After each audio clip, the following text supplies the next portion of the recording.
What's going on? My name is Alex with Portland Event Films, and today I want to talk to you about this lens. This is the Xeen CF 50mm T 1.5.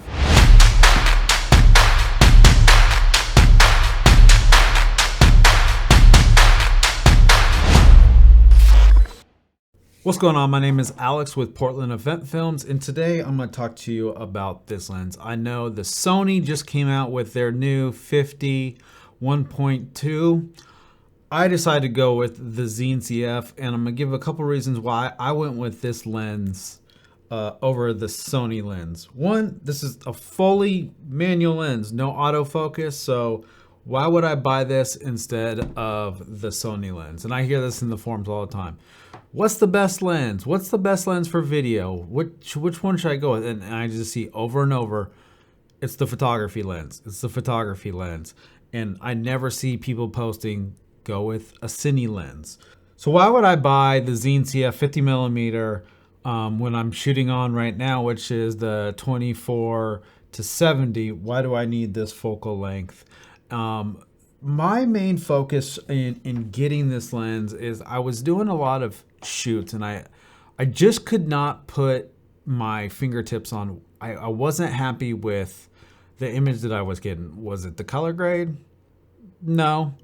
What was it that I could not achieve? And I was just having, I tried to explain to my friends over and over, and I just get frustrated because I knew the look that I was going for and I just could not achieve it. And the only way that I can explain it is with my photo lenses. I was getting this over sharpened image and it just looked digital. It did not look, I hate the term, cinematic or something that you would see from a commercial.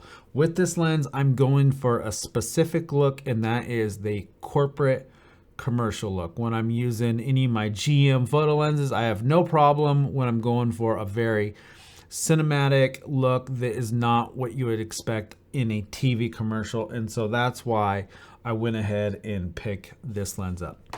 So who is this lens good for? If you're a run and gun shooter, I would not recommend this lens because you are going to have to pull focus and it's really hard with your hand going all the way around and trying to get a smooth focus pull on this lens.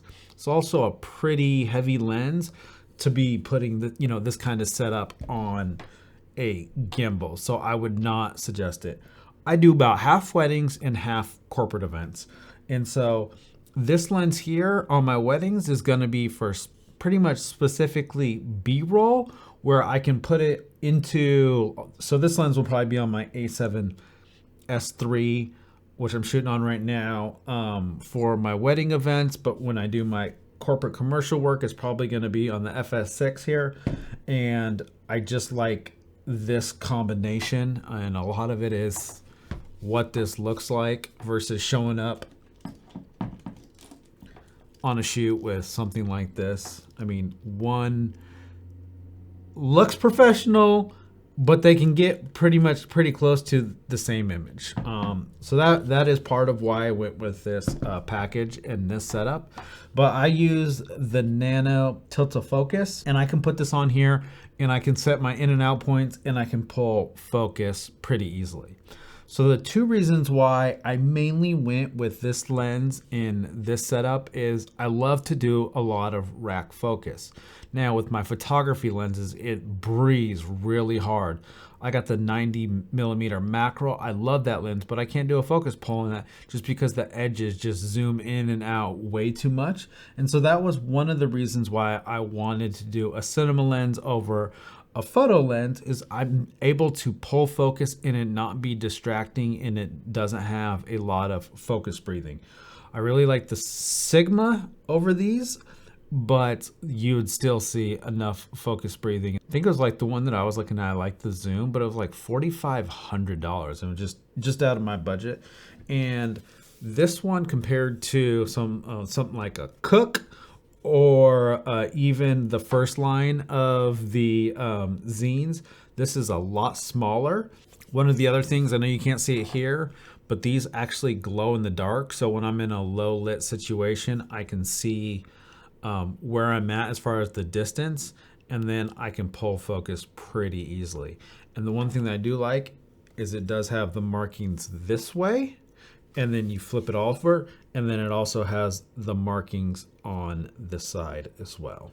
My two main reasons why I got this is I want that look that is not digital, that's cinematic, something you would expect in a corporate commercial, and then also being able to pull focus and not worry about the breathing.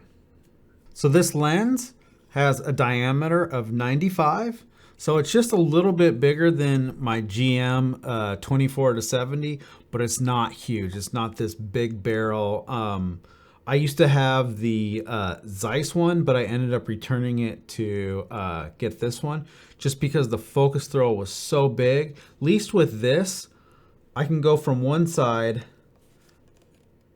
and go all the way around.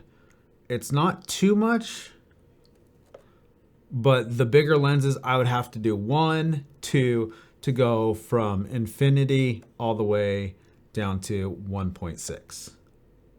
So I do like this lens. It can focus pretty close, not as much as a macro, but I can get a pretty close focus with this lens. The image that's coming off this is, I really like it.